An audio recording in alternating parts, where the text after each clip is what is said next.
વડોદરાના વેમાલી ગામમાં ઉભરાતી ગટરની સમસ્યાથી લોકો પરેશાન છે। આ સમસ્યા તો છે, પરંતુ સાથે સાથે ડ્રેનેજનું જોડાણ વેમાલી તળાવમાં કરવામાં આવ્યું છે, તે પણ એક મોટો પ્રશ્ન છે, જેને લઈને સામાજિક કાર્યકર અતુલ ગામેચીએ તંત્રની કામગીરી સામે સવાલો ઊભા કર્યા છે અને આ પ્રકારનું જોડાણ કેટલું યોગ્ય તે મામલે રોષ પણ વ્યક્ત કર્યો છે। વેમાલી ગામ કે જે પહેલા ગ્રામ પંચાયતમાં સમાવિષ્ટ હતું, પરંતુ હવે તેનો મહાનગરપાલિકામાં સમાવેશ કરી દેવામાં આવ્યો છે। એટલે મહાનગરપાલિકાની જવાબદારી છે કે વેમાલી ગામના લોકોની સમસ્યાનું નિવારણ લાવવામાં આવે, પરંતુ નિરાકરણ નથી આવતું, જેના કારણે વેમાલી ગામમાં રહેતા લોકો હાલ રોષ વ્યક્ત કરી રહ્યા છે। ચોમાસાની ઋતુ શરૂ થઈ ગઈ છે અને વેમાલી ગામમાં પ્રશ્ન ઊભો થયો છે ઉભરાતી ગટરનો। આ ઉભરાતી ડ્રેનેજની સમસ્યાથી છેલ્લા કેટલાય સમયથી લોકો હેરાન થઈ રહ્યા છે। આ મામલે રજૂઆત કરે છે, પરંતુ તેમની રજૂઆત કોઈ સાંભળતું નથી। ચોમાસાની ઋતુ શરૂ થઈ ગઈ છે, એક તરફ વરસાદ વરસી રહ્યો છે અને બીજી તરફ આ ઉભરાતી ગટર એટલે કે ગંદુ અને દૂષિત પાણી જે રસ્તા પર વહી રહ્યું છે, આ ઉભરાતી ગટરને કારણે દુર્ગંધ ફેલાય છે અને રોગચાળો ફાટી નીકળે તેવી પણ દહેશત છે। ચોમાસાની ઋતુમાં જ્યારે એમ પણ પાણીજન્ય રોગોમાં વધારો હોય તેવામાં આ ઉભરાતી ગટરને કારણે, આ દુર્ગંધને કારણે, ગંદકીને કારણે પણ રોગચાળો ફાટી નીકળે તેવો ભય લોકોમાં છે અને આ ઉભરાતી ગટરની સમસ્યાનું નિરાકરણ પાલિકા દ્વારા લાવવામાં આવે તેવી માંગ તેઓ કરી રહ્યા છે। તેમનું કહેવું છે કે અમે ગ્રામ પંચાયતમાં સમાવિષ્ટ હતા ત્યારે અમને રજૂઆત સાંભળીને તેનું નિરાકરણ તો લાવવામાં આવતું હતું, પરંતુ જ્યારથી મહાનગરપાલિકામાં સમાવેશ થયો છે વિસ્તાર આખું વેમાલી ગામ, ત્યારથી વેમાલી ગામના લોકોની સમસ્યાનું નિરાકરણ નથી આવતું। અહીંના લોકોનું કહેવું છે, વેમાલી ગામના ગ્રામજનોનું કહેવું છે કે વોટ માંગવા માટે તો અહીં જે અધિકારીઓ છે, જે સત્તાધીશો છે તે આવે છે, પરંતુ ત્યારબાદ તેઓ ફરકતા પણ નથી। એસી કેબિનમાં બેઠેલા અધિકારીઓ એ ધ્યાન નથી આપતા કે ઉભરાતી ગટરની જે સમસ્યા છે તેના કારણે લોકો હેરાન થઈ રહ્યા છે। વેમાલી ગામમાં પણ આ જ પ્રકારની પરિસ્થિતિ છે। આટલું ઓછું નહીં, તેવામાં અહીં જે ડ્રેનેજનો પાઇપ છે, જે ડ્રેનેજની આખી લાઈન છે, તેનું જોડાણ કરવામાં આવ્યું છે તળાવ સાથે। હવે આ ગંદુ પાણી તળાવમાં મિશ્રિત થઈ રહ્યું છે, એટલે આખું તળાવ જ ગંદુ થઈ છે। આ કેટલું યોગ્ય છે? આ તમામ બાબતોને લઈને સામાજિક કાર્યકર અતુલ ગામેચીએ પાલિકાની કામગીરી સામે સવાલો ઊભા કર્યા છે અને રોષ વ્યક્ત કર્યો છે। વેમાલી ગામ છે, પહેલા ગ્રામ પંચાયત હતું, હવે વડોદરા મહાનગરપાલિકામાં આવ્યું છે। વડોદરા મહાનગરપાલિકા વેરો પણ લેવાનું શરૂ કર્યું છે, પરંતુ જોવા જઈએ તો પ્રાથમિક સુવિધાઓમાં આપવામાં ક્યાંક નિષ્ફળ વડોદરા મહાનગરપાલિકા ગયું છે।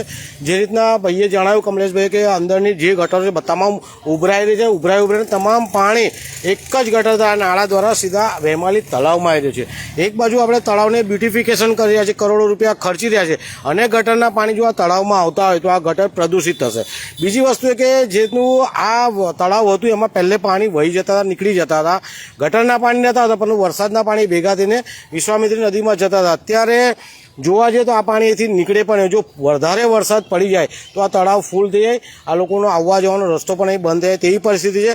તો વડોદરા મહાનગરપાલિકાના જે સત્તાધીશો છે, આ વોર્ડના નગરસેવકો છે, જે સેવા એ જ સંકલ્પ રાખીને પોસ્ટરો મૂકતા હોય છે, તો એમને અમે કહીએ છીએ અહીંયા સેવા કરો અને સંકલ્પ તમારો પૂરો કરો। ક્યાંક ને ક્યાંક વેમાલી ગામમાં પણ મતદારો છે, તમારા મતદાન કરી રહ્યા છે, તો સેવા એ સંકલ્પના ભાગરૂપે અહીંયા સેવા પણ કરો અને તમારો સંકલ્પ પૂરો કરો તેવી મારી વિનંતી છે। સાથે જોવા જઈએ તો આ પાણી બહાર નીકળે તેવી પણ વ્યવસ્થા કરો, અને આ એક વેમાલી તળાવ જે હજુ અધૂરું બનેલું છે, તો આમાં વિજિલન્સ તપાસ મૂકો, કામ કેમ અધૂરું છે, કેટલા વર્ષોથી આ કામ ચાલી રહ્યું છે, આવા વરસાદમાં જો ફરીથી એ કામ કરશે તો બધું ધોવાય, એટલે કામ કેમ અધૂરું છે એની વિજિલન્સ તપાસ મૂકવામાં આવે અને ગટરના પાણી જે છોડવામાં છે બંધ કરવામાં આવે। અતુલભાઈ, સવાલ એ છે કે આ જે ખુલ્લી ગટર દેખાઈ રહી છે, એ ખુલ્લી ગટર ક્યાંક કોઈનો જીવ લેશે ત્યાર પછી પાલિકાનું તંત્ર જાગશે? જે રીતે વડોદરા મહાનગરપાલિકા હર હંમેશા એવું જોઈએ છે કે વડોદરા શહેર કે કોઈ પણ જગ્યાએ કોઈનું મૃત્યુ થાય પછી તંત્ર સફાળું જાગતું હોય છે, કે કદાચ કોઈને કરંટ લાગે એટલે તરત જીબીને દોડતા કરી દે, કાંઈક ખાડામાં કોઈ બળે એટલે તરત કોર્પોરેશન ખાડા પૂરવાનો ઓર્ડર કરી દે। અત્યારે જે રીતના વડોદરા મહાનગરપાલિકાના મ્યુનિસિપલ કમિશનર ફાયરને એક ઓર્ડર કર્યો છે કે ખાડા શોધી લાવો। ફાયરનું કામ આખું અલગ છે અને ખાડા શોધવાનું કામ અલગ છે। અત્યારે ખાડા શોધવા ક્યાં જશે?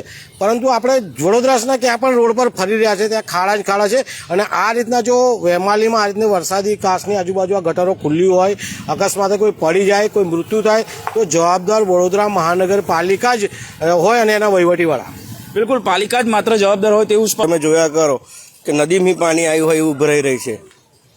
હતી તો સારું કે કામ થઈ જતું હતું, અત્યારે તો બધા નેતાઓને ફોન કરે છે, આપણી જો ફોન છે રેકોર્ડિંગ, કોઈ કામ કરવું નથી, ગટારો એટલી ઉભરાઈ રહી છે, એમને રજૂઆત કરી થાકી ગયા છે। શું કહે છે? શું કશું કહેતા નહીં, હા થઈ જશે થઈ જશે થઈ જશે, એવું કે હા ખાલી વાતો કરી છે કે ફોન નંબર બધું વિડીયો આપણે મેસેજ કરીએ છીએ એમને વોટ્સઅપ પર મોકલીએ છીએ પણ એનો કોઈ જવાબ નહીં, કઈ નથી, આયા જ નથી, જે જોવા જ નહીં આવતા. તો એમને ખબર પડશે પ્રજાનું કામ કર્યું છે તો આલશે મત, નહીં કામ કર્યું નહીં. જો રોડ રસ્તા જો એના પર પહેલા વર્ષોથી પાણી નદીમાં જતું હતું એ બંધ કરી દીધું, અત્યારે આ તલાવ ઉભરાશે એટલે બધું ગામમાં પાણી ઘૂસશે. અમારે ગટર એટલી ઉભરાય છે, કેટલા વખતથી અમે વિડીયો મોબાઈલ પર મોકલાવી દીધું છે, પાણીનું મોકલાવી દીધું છે. આ નાના છોકરા મેં ઘરે કામ કરતા હોય કઈ ગટરો આખું ઢોકણ અધ્ધર થાય, હવે આગળ પર અધ્ધર થાય પડી જાય તો અમને કઈ ખબર પડે. તમે કેટલા વખતથી કહીએ પણ કે હા કરી ત્યાં થોડું થોડું કરીને જતા રહે લોકો. કઈ આવા બીમાર પડે તો કેટલી ગંદકી થઈ રહેશે, આ કેટલી ગંદકી થાય છે.